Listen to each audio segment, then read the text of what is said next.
Hello and welcome to the latest webinar in the Elemental Talks programme. Our topic today, turning the tide on unsustainable water use in the home, in our session sponsored by Triton. The chair for the next 60 minutes, my name's Jim McClelland. I'm the founder and editor of SustMeme, home to both the magazine and the top 500 rankings. Joining me on the panel this afternoon are Jacob Tompkins, CTO of the Water Retail Company, Catherine Rathouse, Director KR Research, and Phil Viner, Commercial Director at Triton. It's all live with Q&A to finish, so pop your questions in the Ask a Question box, probably at the bottom of your screen. The clue's in the name there. You pose them, I'll ask them, they'll answer them. So a little bit about Elemental. This webinar forms part of a program of talks hosted and produced by Elemental, elementalexpo.com, the online community for professionals focused on innovation in heat, water, air and energy, the vital elements within the built environment now and in the future. You'll find a full diary of events on the website with a range of upcoming webinars. You can also now view the back catalogue on a broad range of topics, all available on demand with a who's who of great speakers and everything free to access. Plus, 21st to 23rd June 2022, Elemental Expo is coming in person to the NEC in Birmingham. So it'll be a live face-to-face event next year as well. So lots of infotainment to enjoy in lots of forms. So by way of a very brief intro from me, turning the tide. So of the 349 litres of water used daily in the average home, as much as 68% of that total gets consumed in the bathroom. That's over 50 gallons of water every 24 hours. Incredible numbers. So with water scarcity looming large in a warming world, such levels of resource consumption are simply unsustainable. So what can be done to turn the tide? Well, the Elemental Water Sustainability Series, produced in association with Triton, is going to be a three-part exploration of the problems we face and the solutions available in the residential market. First webinar today, looking especially at the challenges in social housing. Efficiency is coming home. Earlier this year, the BMA issued a pre-budget call for household water efficiency measures to be included in government spending plans. Our debate will therefore consider the role of government and regulatory bodies. We'll also examine the pressure on industry, not only to innovate and scale, but to shape the water narrative. Our series of discussions will adopt a whole house approach to water sustainability, but with a focus on the bathroom. So from tech and kit to behaviour and demand, the talks will also explore linkages to the broader climate agenda, energy and carbon. Right, let the debate begin.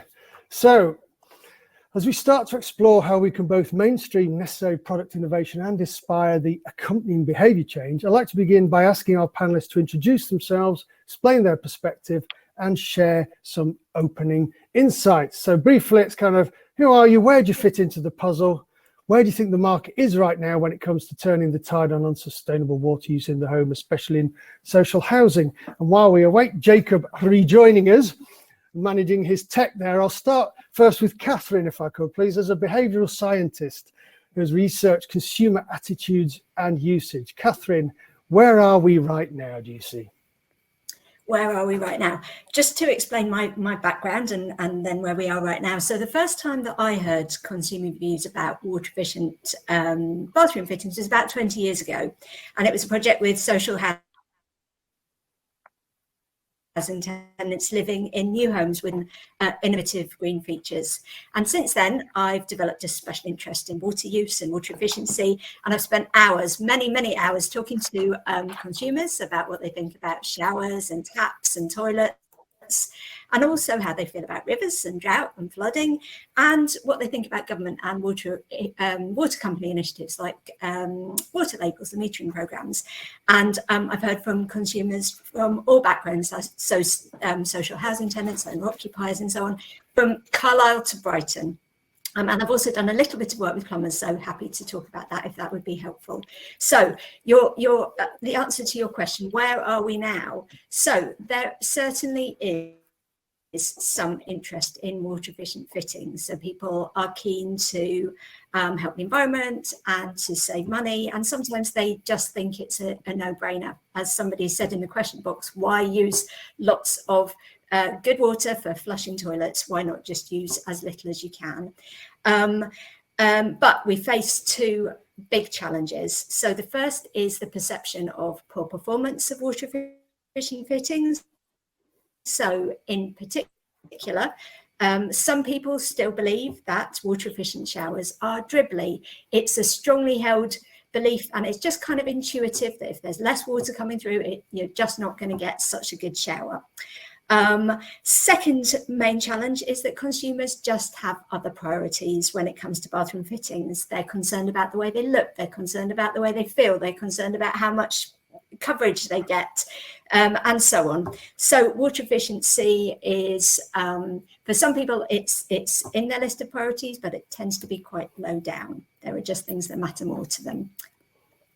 Excellent. Thank you, Catherine. So already there's some myth busting to tackle there in terms of the performance, but also just the question of lifting it up the list of priorities and making some connections to wider sustainability and climate concerns so as to move things up the agenda. And I see we have Jacob back with us in view and hopefully sound. And Jacob, I was going to ask you, in terms of the first question of the day, who are you? Where do you fit into the puzzle? Where is the market right now when it comes to turning the tide on unsustainable water use? So from your perspective, Jacob, you're at an organisation with water efficiency at its heart. So where are we right now, Jacob? Okay, hi. Sorry, I've been having some connection issues.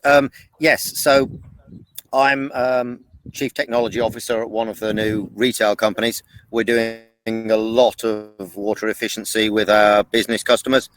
And I do various other things where we promote water efficiency.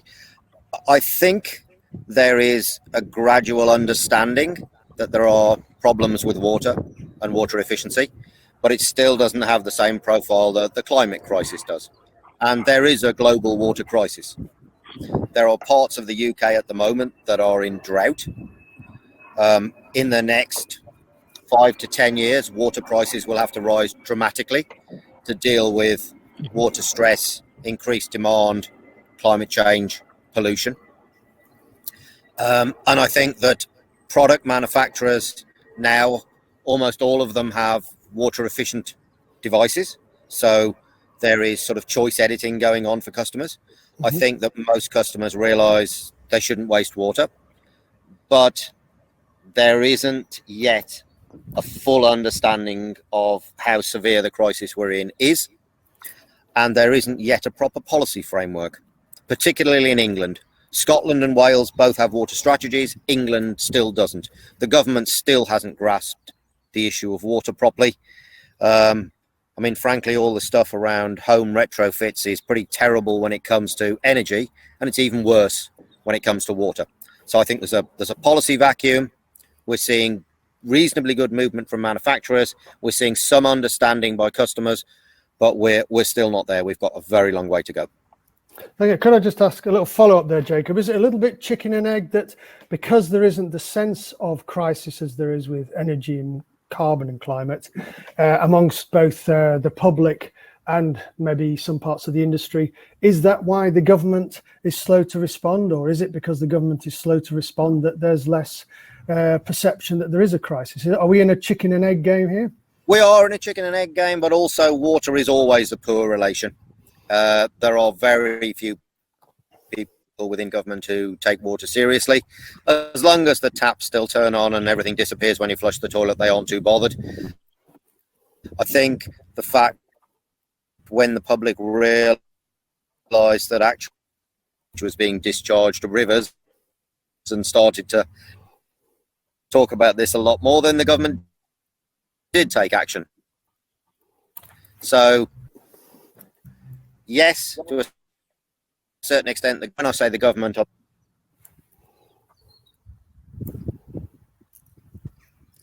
I think we're losing the sound on you a little bit there, Jacob, but I think we grasped the sense of what you're saying. So it still remains something of a Cinderella topic. And Phil, and if I come to you third in this first round, strategic commercial thinker at the UK's leading shower manufacturer. What's your take on the state of play at present, Phil?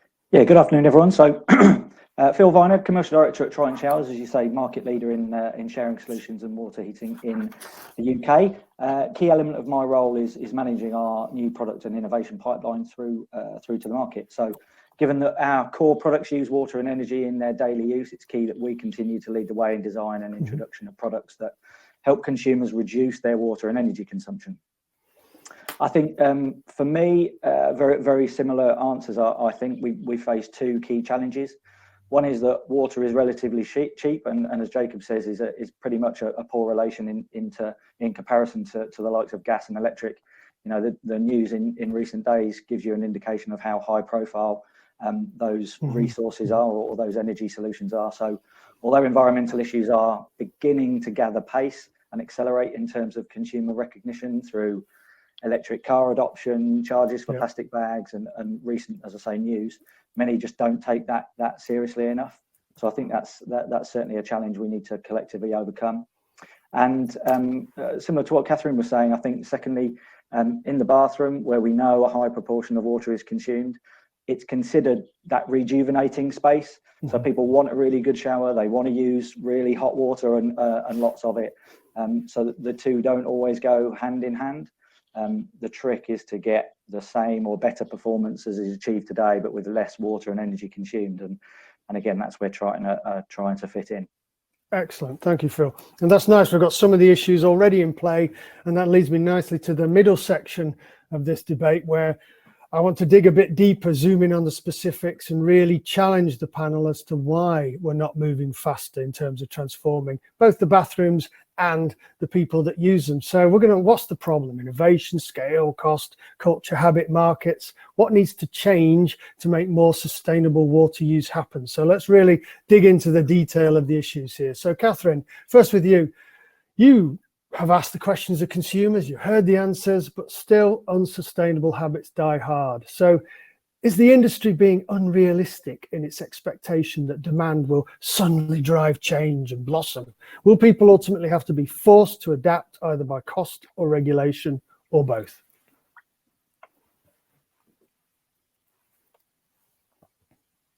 Turn my mic back on. I don't think that demand will drive change as things stand. So I don't expect that we're going to get lots of tenants asking their housing association for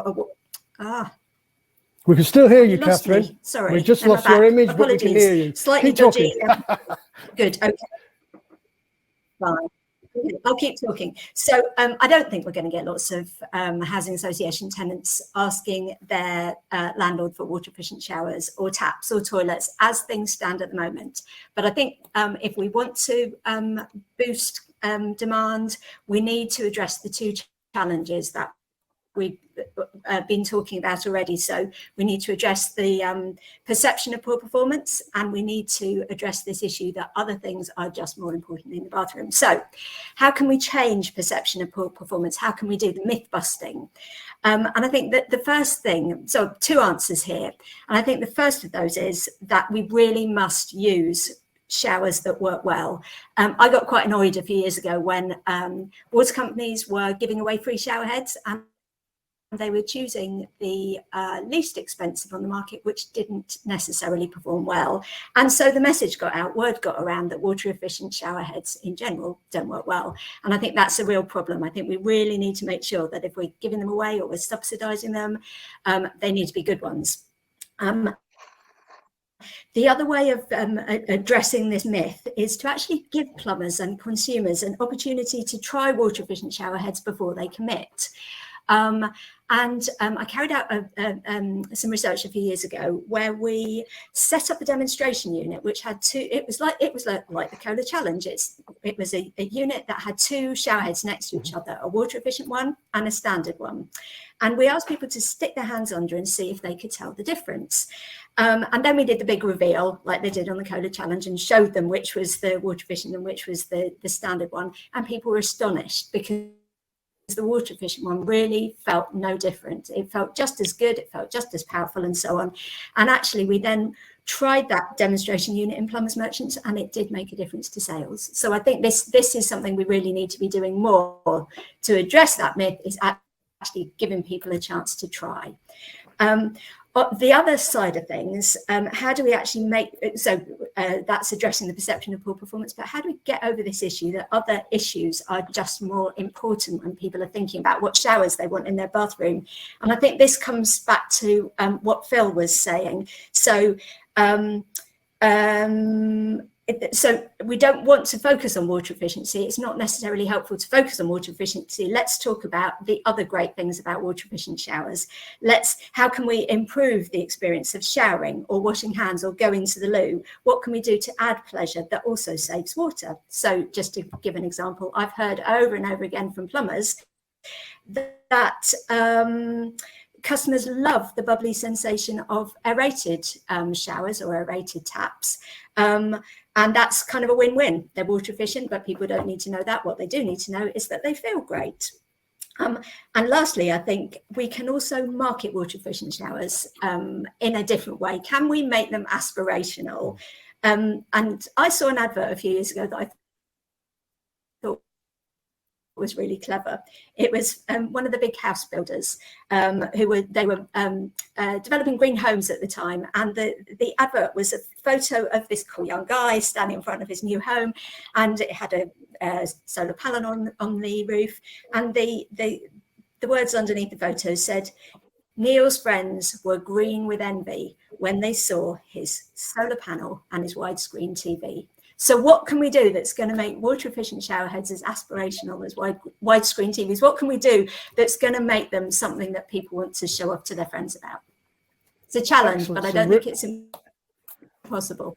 No, some really nice points raised there, Catherine. And yeah, I mean, I think the efficiency word in general with resource saving is problematic. And I would argue because it's not a people word. If I were to say Phil's an efficient guy, I'd have to explain why, because it's not a person word. What he's got, all his CDs are in alphabetical order, he keeps a tidy day. I'd have to explain what do you mean by efficient, which is why, of course, those selling energy saving and energy efficiency gadgets and technology tend to label them as smart or intelligent. Because if I say Phil's a smart or intelligent guy, of course some people might dispute that, but it's the language of human attributes. These are people words, and I think therefore it's arguable the whole efficiency word is unhelpful because it suggests doing without, it suggests just less, and it's not an aspirational word. By all means, people want to save and make cuts, especially when it comes to their pocket,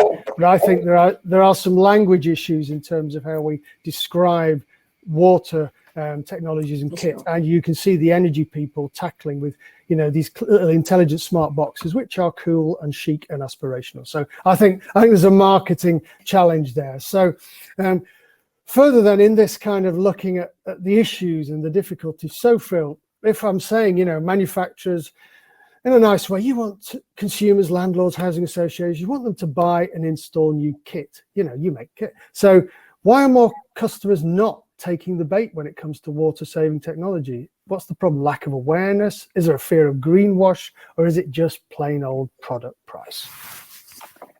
Yeah, I think all of those play a part, Jim. I don't think, and the research would also suggest the same, that people see it as a priority to save water in their bathroom, or indeed the wider home, because they don't fully understand the pressure that there'll be on water in the future, which I think harks back to something Jacob was saying. I think they also find it difficult to know what is fact and what is fiction, or a bit of a sales tactic. So, as a manufacturer, you're absolutely right. Selling more kit is part of what we're about, but actually, so is sustainability. So we want to make sure that we are communicating in the right way. But consumers still need convincing that they can get a sustainable experience, but at a price, and you mentioned price, a price they can afford as well, and save the planet. I think the water label is perhaps a good example that provides a benchmark for people, so they can understand the like-for-like water consumption in products. So clearly incumbent on us as manufacturers to provide a product that functions well under those challenging circumstances. But you mentioned price, and I think that absolutely plays a part, because although people, again, research would suggest some expect to pay a little bit more for sustainable products, they don't necessarily want to. And again, I think it's incumbent on us in the manufacturing sector to play our part in delivering suitable technology that doesn't cost the earth, so we can get it to the masses and get it to a cross section of consumers. Excellent. I think just lastly, I think consumers do find it difficult to translate or understand the impact they can have on being more sustainable, but also the net benefits that can have on cost or their own wallet.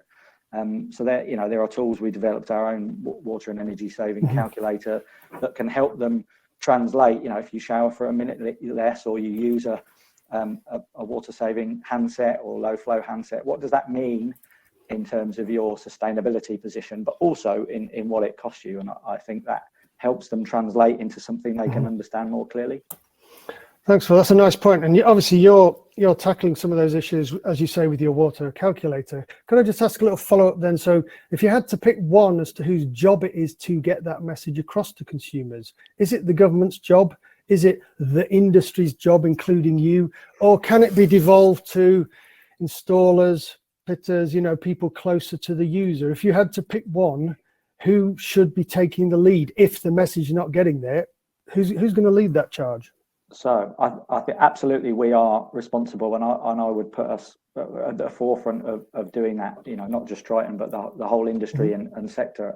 I think government would absolutely help, as would the right communication from installers. But I think we've got to be responsible for leading that charge. Excellent. That's accountability there. Good stuff. And Jacob, coming to you then, the last in this question of the tricky question. So water is a valuable resource. We heard you say so earlier. Everybody's beginning to understand the stress and scarcity concerns.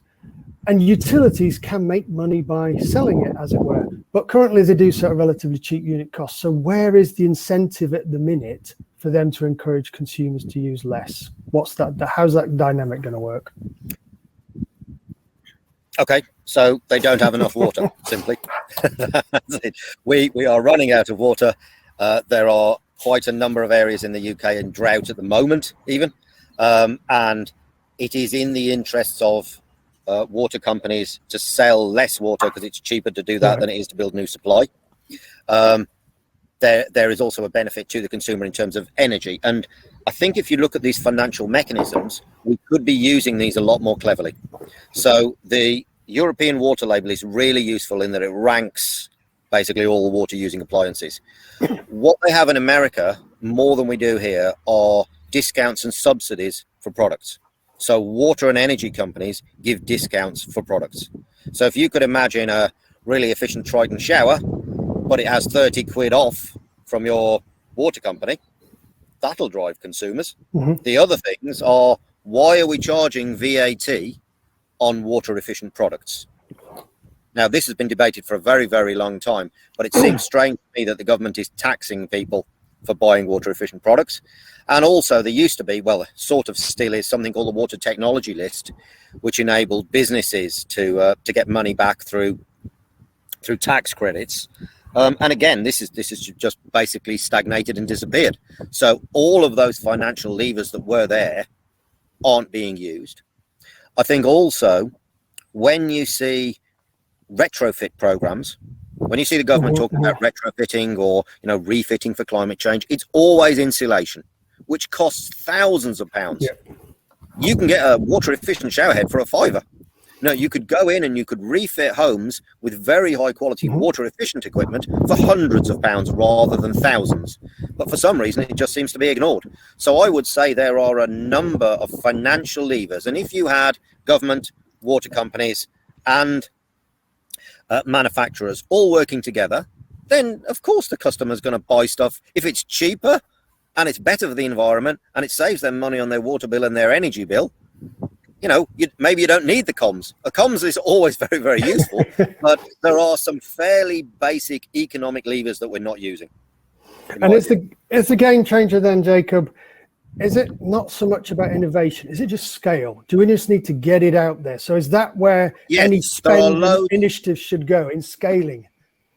So I also run a water technology accelerator that looks at new tech. And so there's a lot of really good new tech coming onto the market. But frankly, we've got everything we need at the moment. If we implemented all of the stuff we currently have in homes, you could reduce water use in the UK, well, domestically, by, I don't know, 20, 25% easily, just by switching to the stuff we have. And this isn't weird stuff. These are really good showers, really good taps, really good toilets. The consumer won't notice any difference. In fact, if they do notice a difference, it will be beneficial. So yeah, that's not the barrier. I think the barrier is a lack of ambition in policy, a lack of the use of the financial instruments, and a lack of communicating this to customers in the right way. And people, when they're given water efficient equipment, it's very rare that they take it out or they don't like it. Very rare that they take it out or they don't like it. Excellent. Thank you. So I think now then I think Catherine wants to come back. Would it be okay if I just have a couple of words? So mainly actually to agree with Jacob and say that I would also say there are clearly things that we can do on the comms front to drive demands, but there are much easier ways of getting change, and much more effective ways of driving change. And I would say just take those unsustainable products off the market, choice editing.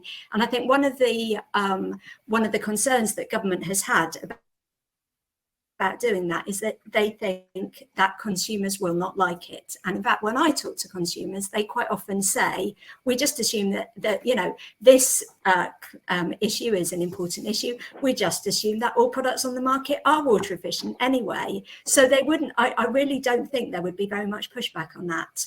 And I think that really is the way to go. Excellent, interesting point. I think, as well as everything else. I think it's almost worth asking the question the other way around. Who would want an inefficient shower? Yeah, I think that's a good point. And I think choice editing has a role to play, and we saw it with light bulbs, incandescent taken off.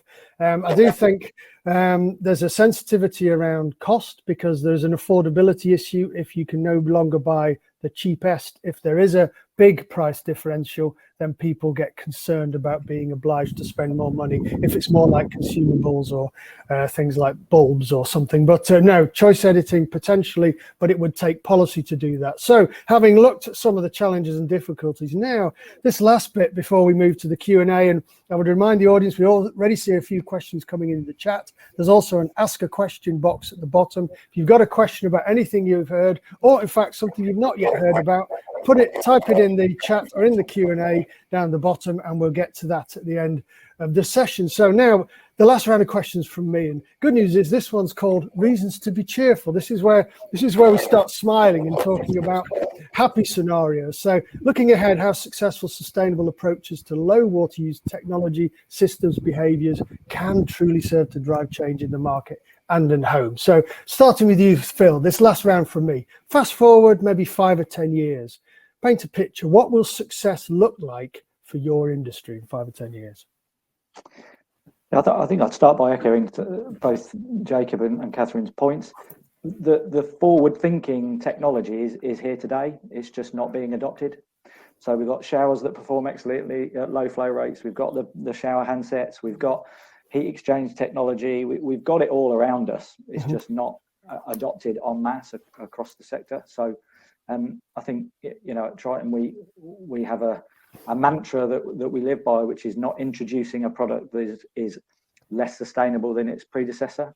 So we always want to push that bar in terms of sustainability, and we need the whole market, the whole industry, and indeed adjacent industries to be doing the same, so that we can make that change across the whole domestic household. And I think, success, imagine a situation where the water consumption of dwellings, whether it's new build or cottage renovation or indeed social housing, sail well below the 110 litres per person per day that is being targeted. With the technology that we do have around us, that isn't such a big challenge. We just need it adopted en masse.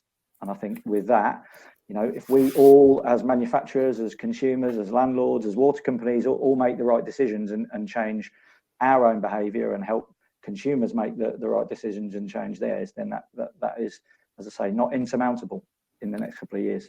Great. Would you go as far as to say you are confident you can continue on that trajectory, or is there work to be done to realise those kinds of scenarios? No, I think within the manufacturing sector, we'd be absolutely confident of getting there. I think we do need that buy-in from government and across the sector, but yes, very confident that we can get there. Excellent. So Jacob, systemic change no less, from retail models right through to toilet tech. How could you see the business of water might evolve over time? Okay, well, if we really want to look forward in 20 years' time, I think we'll see a lot more off-grid solutions. So we'll see house builders building a house with no water and sewerage connections, just a big rainwater tank, a grey water and black water recycling system even, and you just basically have the rainwater and the water the house started with, and it will be zero water use homes. Now that might sound ridiculous, but there are examples of commercial buildings where they're already water positive, so they actually generate their own water and sell it to other businesses. So it is possible. I mean, that sort of tech is available now. So when we're talking about highly efficient Triton showers to be installed, I mean, we should be there already. And it is not a technology problem. It's just an uptake problem, and it's a policy problem, in my view. So in terms of positives, the tech is brilliant. We have all the technology we need already. In general, I think people are understanding more about the pressures on their water and energy bills. So I think customers will be looking for things that will help them lower their bills. People understand the environmental issues a lot more and are starting to pay a lot more attention to water. So all of those are quite positive drivers. And I think there's some recent information showing that efficient houses sell more quickly. There isn't a price premium yet, but they sell more quickly. So I think we'll see, in 20 years' time, we'll see people expecting, in the same way that we've seen growth of electric vehicles, we'll see people expecting smart homes, we'll see people expecting efficient homes, so it will just be the norm. So from a tech viewpoint and from a consumer viewpoint, it's looking pretty positive. It's probably the water industry itself and government that needs to get its act together. Excellent. And that includes me, given I own a water company. Okay. Everybody's got a share in this, obviously. So, and finally, before Q&A, some future gazing for you, Catherine. If you were to research consumers, say, I don't know, 2025 or 2030, let's imagine your future self is researching these consumers again. What would you expect to be the big changes, potentially? What might you see for change? It is a very interesting question. So I was thinking, is there anything happening now or happening soon that could be a real game changer for consumers' interest in water efficient bathroom fittings? And I think there are two things that I think really could drive change, and we've spoken about both of them already.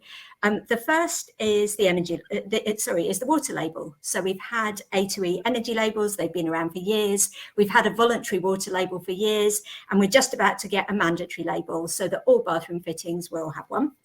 And I think this is probably our best bet to drive consumer demand quite quickly, because people tend to like A-rated products. Even if they don't understand exactly what the rating is for, it signals that it's a good product. But will it work if consumers are wary of water efficient products, as we know they are? So two solutions here, and I think one is it might be better to call them A-rated, not to go into too much detail about what exactly the rating means, in case that raises more concerns than it raises more concerns. Or we'll need to do something to address this dribbly shower perception, maybe to give people the opportunity to try before they commit. And I read something really interesting in the papers today. There's been lots of interest recently in food labels, A2E food labels, and alongside that, people are realizing that they need to do a lot more than label food. So they need to put the A-rated products at the front. They need to make them sound aspirational. They need to yummy. They need to make them less costly, and so on. So alongside the water label, if we really want to drive consumer demand, we'll need to do other things too. And I think the second thing that might possibly make a difference to consumer demand, but again, there's going to need to be something else alongside. So the second thing is the increasing energy prices, and we've talked about that quite a bit as well. But it often isn't. So at the moment, I don't think that is a major driver for water efficient, for products that use hot water. About 10 years ago, we did some research with people who turned off lights when they left rooms to save energy. So we knew they wanted to save energy. And we said to them, we asked them, do you ever take a shorter shower? Do you ever take a cooler shower? Do you ever take a cooler bath or anything like that to try and save energy? And out of 50 people, only one of them did. They did lots of other things to save energy. So they turned the central heating thermostat down, they ran their washing machine at 30, and they took shorter showers to save water, but they didn't change their showering behaviour to save energy. And we asked them why. And it was partly because it wasn't front of mind for them. They weren't thinking about energy because there wasn't a switch on the wall. And partly it just didn't really make sense to them. So somebody said, for instance, well, I've already heated a tank of hot water. How's it going to help to use less of it? I've kept on asking the question over the years because I was so intrigued by this sort of lack of connect that people make between showering and energy use. And people do tend to understand it more if they have electric showers because they've got the switch on the wall. And they do tend to understand it more if they have prepayment meters because they've really learned how to eke out their energy. But for other people, if we want them to understand this energy, that using less hot water in the shower is going to save on their energy bills, we're going to need to do some really clever and really clear explanations around that. So I think it has potential to be useful, but only with something else. Excellent, thanks. Well, lots of positive food for thought, and we've got a bunch of questions, so thank you very much, panel, so far. Now we're going to open it up to our virtual floor, live Q&A. Keep them coming. You'll see they're in the chat, or there's the ask a question button at the bottom. You can pose them, I'll ask them. Jacob, Catherine and Phil will answer them. So first off, picking up on a number of the things we've said, we're right in the mix here. So I saw that Deborah Hood was asking, why do we need to use high potable water for washing in toilets? Can we not use recycled water, such as new water in Japan, as they call it? I know Jacob talked about that a little. So toilets obviously are potentially different from showers, but what about recycled and new water? And I also had a question via Twitter, very similar, if you like, asking, this could be for you, Phil, are Triton showers compatible with off-grid living without mains water? So maybe Jacob first, do we need to use the high quality, high volume, high cost potable water for everything in the bathroom? No, but before we do any grey water recycling or any of that sort of stuff, let's just do the basic stuff like take a shorter shower, turn the tap off when you brush your teeth, fix dripping taps. So that's assuming all of that's done, then yes, it's certainly interesting to start looking at rainwater and grey water. The difficulty we have in the UK is there isn't a legislative framework for it. I'm sounding like a broken record, but in places where they do this, Germany, Israel, Japan, there is very clear legislation.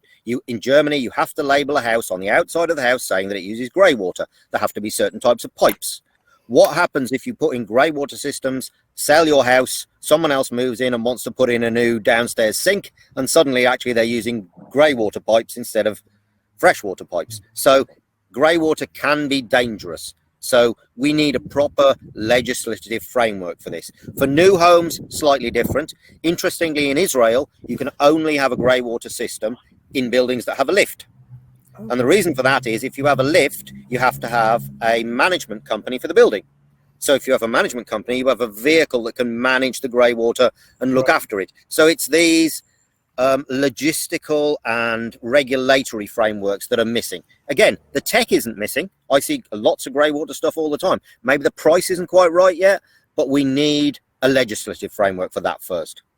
Cool, nice point. And Phil, if I come to you, I would just pick up a point on my way to you, Phil. Actually, Mick Moran has said, echoing perhaps some of what Jacob just said there, Mick said, given there's already a plethora of solutions on the market across all bathroom fittings, need to be extremely careful not to push new technologies which risk public health in the RMI market, e.g. grey or rainwater harvesting, etc. New housing is different, as Jacob mentioned. So obviously we're not saying there's necessarily a public health risk, but of course that is a key concern at present, and there is maybe lower hanging fruit we can tackle first. But Phil, in terms of actual compatibility, you know, Triton showers, is there any reason why people who, especially post-lockdown, are looking at many different scenarios with more off-grid living and, you know, rooms in the garden and all sorts of is there any reason why they won't be compatible?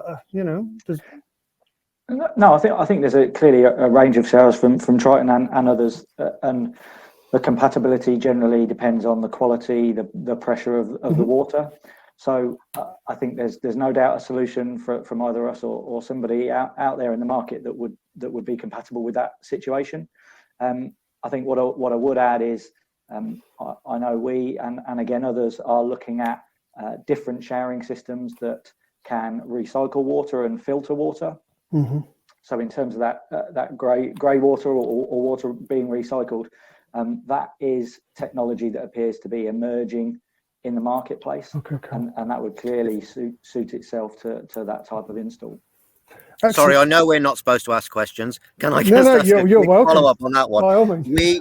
I have encountered several times that it tends to be the warranties that block people from using this, particularly with things like washing machines. There is no problem in using grey water and rainwater in washing machines, but actually if you look at the warranty, it says that if you don't use rainwater, if you don't use mains water, your warranty is no longer valid. Has Triton looked at those sorts of things? Are those clauses written into your warranties still? Yeah, it tends to be lawyers who like to cover off every eventuality, and it's starting to block some of this stuff. Yeah, so I couldn't say we've actively taken that statement out as being made it suitable, and therefore made those products suitable specifically for grey water. But as I say, we are looking at the systems that we can use in terms of recycled and grey water and filtered water, so that good. And that would therefore mean we would need to take statements like that out should they so exist. Excellent. That's a nice question, Jacob. And I'm picking up a question here. Actually, it is from Mick Moran. There's another one to follow as well. First for Phil, and then taking it to Catherine. So the first bit of the question, Phil, Mick has asked. Well, he said his wife recently started using a low foam shampoo. This product still does the job, requires much less water to rinse off. Are industries such as shower and shower gel engaged in providing solutions? So as a fittings manufacturer, are you working with exactly those kinds of people who provide the products for that whole aspirational suite of things where you're nodding your head? I'm assuming you're going to say yes. Yeah, absolutely. You know, there's nothing concrete that I would announce right here, right now, but absolutely we are working with lots of different gel partners in adjacent industries that can help us build an ecosystem or a solution that is looking at the most sustainable way to shower or heat water. So I can't say that shampoo and shower gel is on the list just yet. But there are a number of partners that we're working with. You know, the shower and shampoo, shower gel and shampoo one, I think is a good one, and one we'll absolutely investigate, because I think that's a natural link, and I wasn't aware of that particular product, but we can certainly take a look at that, because I think it's important to build, as I say, that whole system and a group of partners that can help affect change in a more proactive way. Great. And I think that's a nice point. And I think it's the whole idea of selling the experience, which includes yourselves and the shampoo, etc., and you know, and all those players involved in the bathroom experience in a good way. And then, so taking some of that also to Catherine, and there's another nice point, a question, well, it's a point really, by Thomas Munch-Larossen, who says research done by the University of Surrey has demonstrated awareness of shower time lengths reduces the shower time by up to 30%. And they've Thomas has kindly put a link in the chat for anybody who wants to check that out. So Catherine, if I could come to you a bit in terms of simple as just knowing how long you're in the shower. I mean, some people play a song or do something, or they have the radio in the background, so they have a time counter, as it were. But for those who don't do people just not have any idea how long they're doing this stuff for? And would simple shower time lengths prompt them to hurry up? They have very little idea how long they're in the shower for. We did some research where we gave people and they explain that is because the shower is the one room in the home where there are no clocks. Yep. So as well as just making people aware, even just asking people to try taking a shorter shower makes a difference. So we gave people shower timers and said, have a go, see if you can take a shower in 5 minutes. And people said, gosh, that was a lot easier than I expected it would be. And actually I feel just as clean and I don't feel much less relaxed. So I think there are really simple things we can do. But I'd just like to add on to Thomas's comment that we are going to be running some workshops, bringing together researchers from actually working with the University of Surrey and University of Sheffield, shower manufacturers, so we'll certainly be getting in touch with Triton, water companies and so on, to get together to come up with some ideas for simple things that we can do like that to help people take shorter showers.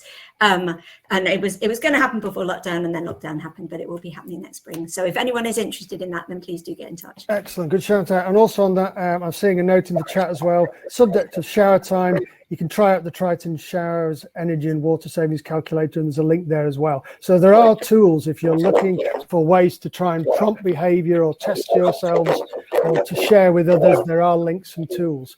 So I think also we have a question here from, we're getting close to the end now. So if you have another question, type it in promptly. We have a bit of interference, maybe, but hopefully that'll clear up. So I have a question from Neil Turner, maybe for you, Jacob. He's saying, do we actually believe, well, he doesn't say actually, he does later. Do we believe that the government actually will bring in legislation regarding water sustainability at some stage? As a water officer for a housing association, money spent on water tends to be spent on what makes us compliant rather than what saves water at the moment, as it doesn't require it. So is legislation, is that stick on the way really, Jacob, or is it all just carrots? I don't know. There you go. But in terms of money spent on water efficiency, there may be some options where you don't have to spend any money. If you want to get in touch, please do. I mean, water retailers and water wholesalers are very keen to talk to housing associations about whether we can help them retrofit devices. And in some circumstances, the devices are free as long as the housing association does the refitting. And obviously that will lead to lower water and energy bills for your tenants, which is the positive thing. But yes, I do completely understand that it's generally driven by compliance, but there are other options rather than spending money potentially. It's a good answer. And if I could ask you, Phil, do your business plans, have you factored in the prospect of legislation, you know, pulling the big lever and creating a market for you? Or are you effectively planning without that?